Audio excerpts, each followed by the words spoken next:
사람들은 A 지점에서 B 지점으로 가는 많은 방법들을 만들어 왔습니다. 고속철, 자동차, 비행기, 자전거 등 선택할 수 있는 교통수단들은 항상 많이 있죠.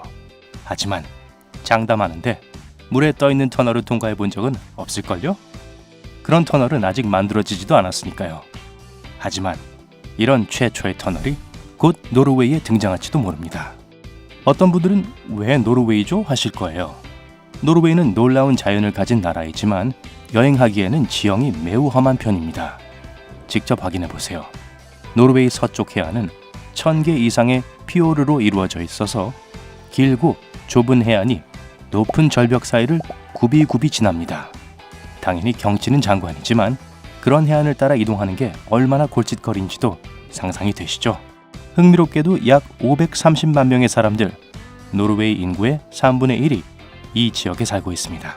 그리고 북쪽 도시인 트론헤임에서 남쪽으로 1094km 떨어진 크리스티안산 마을까지 여행하려면 무려 21시간 동안 페리선을 7번이나 타고 횡단해야 합니다. 제 생각엔 좀 심한 것 같아요. 다행히 노르웨이 정부가 해결책을 찾은 것 같습니다. 바로 노르웨이해에 세계 최초로 해저 터널을 띄우는 거죠. 사실 이 비용이 어마어마한데요. 무려 40조 원이 든다고 합니다. 하지만 그 터널이 생기면 도로에서 21시간을 허비하는 대신에 그 시간의 절반밖에 걸리지 않고 페리선도 타지 않아도 됩니다. 좋죠?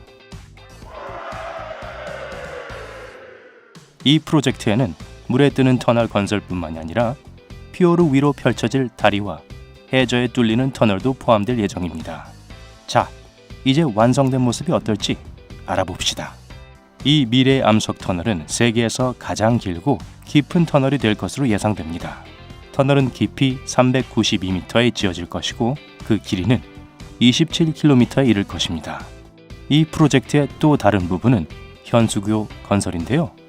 이 다리의 길이는 3.66km가 넘어 샌프란시스코의 금문교보다도 훨씬 더 길 것입니다. 게다가 이 프로젝트가 성공하면 이 노르웨이의 다리가 세계에서 가장 긴 다리의 기록을 넘어설지도 모릅니다. 또한 이 거대한 다리 양쪽에 세울 450m의 높이의 타워는 에펠탑보다 훨씬 더 높을 겁니다. 그러나 이 프로젝트의 가장 야심찬 부분이 지하 터널이나 현수교일까요? 아닙니다. 새로운 도로의 가장 혁신적이고 흥미로운 요소는 물에 뜨는 수중 터널입니다. 터널을 이루는 두 개의 거대한 곡선 콘크리트 튜브의 길이는 각각 1219m가 될 것이며 노르웨이 해의 수면 아래 20m 깊이에 잠겨있게 될 겁니다. 그건 의심할 여지 없이 흥미로운 일이지만 왜 건설업자들은 해저 안반의 터널을 뚫지 않을까요? 문제는 바로 그 장소의 특성입니다. 물에 뜨는 터널이 건설될 피오르의 깊이는 1310m 이상에 달하기 때문에 해저의 터널을 뚫기에는 너무 깊습니다. 따라서 유일한 해결 방법은 바로 물에 뜨는 독특한 터널인 거죠. 파도와 조류, 바람의 영향으로부터 건축물을 보호할 수 있을 만큼은 깊어야 하니까요. 예비 계획에 따르면 물에 뜨는 터널을 여러 개 건설해서 여러 피오르를 지나며 트론헤임과 크리스티안산이 이어지도록 할 수도 있습니다. 모든 터널은 피오르 양쪽의 안반을 통과합니다. 교통 흐름의 방향별로 하나씩 두 개의 터널이 나란히 건설될 겁니다. 터널은 수상 플랫폼에 연결되어 고정될 거고요. 이 수상 플랫폼들 사이에는 페리선이 충분히 통과할 수 있을 만큼의 간격을 둘 겁니다. 정말 멋있게 들리지만 운전자의 입장에서는 물에 뜨는 터널 안에서 특이한 것을 느끼지 못할 겁니다. 다른 일반 터널처럼 보일 거고 도로 측면에 긴급 대피 구역과 비상구도 설치될 예정입니다. 현재 전 세계에서 온 50명 이상의 전문가들이 조류, 안반 지질학, 풍속, 심지어 이 지역에서의 해저 산사태 가능성까지 연구하고 있습니다. 전문가들은 이 혁신적인 계획에서 발생 가능한 모든 위험 요소를 파악해야 합니다. 가장 큰 위험은 폭발, 화정, 그리고 화재입니다.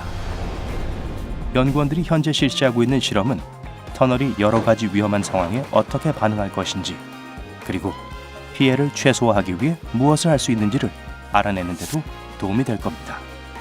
예를 들어 전문가들은 이미 연료 트럭이 터널 안에서 폭발할 경우 터널 통로 주변에 수압이 폭발로 인한 피해를 크게 줄여줄 수 있다는 점을 알아냈습니다. 현재 노선 중 10%만 완료된 상태고요.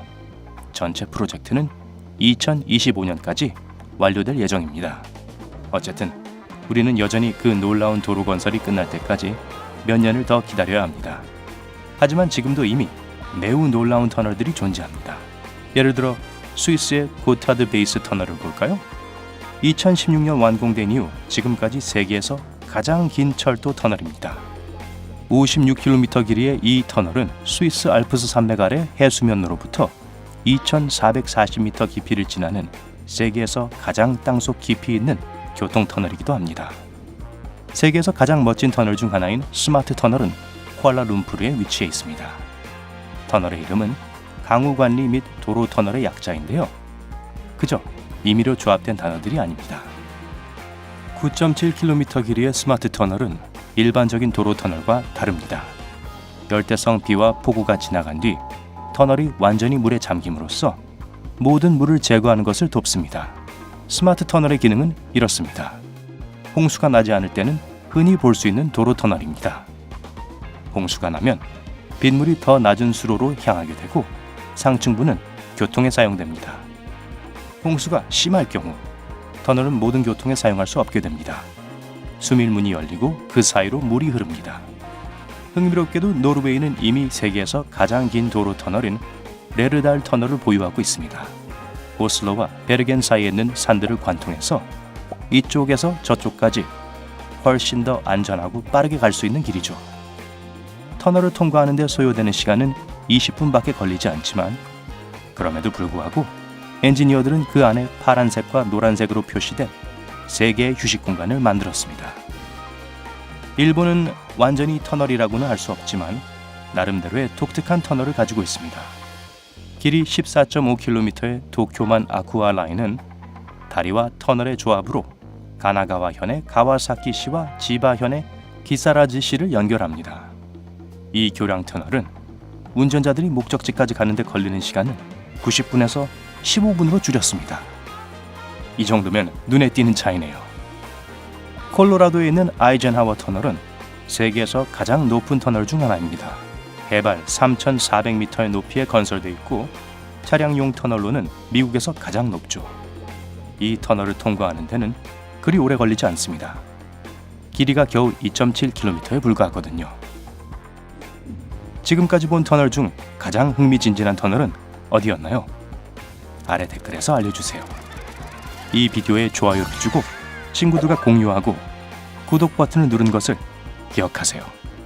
그것이 바로 삶의 밝은 면으로 가는 확실한 방법입니다.